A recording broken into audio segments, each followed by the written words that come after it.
ఓం శ్రీమాత్రే నమః. శ్రీ జగద్గురు ఆది శంకరాచార్యులు వారు రచించిన సౌందర్య లహరిలోని 13వ శ్లోకం ఇప్పుడు మనం చదువుకుందాం.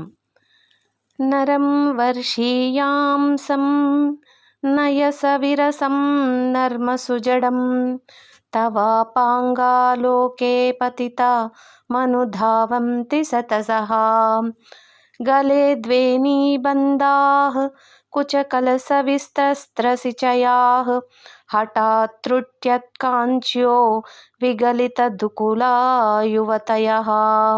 అమ్మ, ముదుసలి, చూచుటకు ఇంపులేనివాడు, నర్మవచనాలు ఎరుగనివాడు అనగా చమత్కార వచనాలు ఎరుగనివాడు అయినప్పటికీ నీ కడకంటి చూపు పడితే చాలు అనగా కృప లభించితే చాలు అతడి వెంట యువతులు తమ జడలు ముడులు వీడగా, వక్షాన కట్టు వస్త్రములు జారిపోతుండగా, మొలనూళ్ళ ముడులు సడలుతుండగా మోహితులై పరుగులు పెడతారు అని ఈ శ్లోకం యొక్క అర్థము.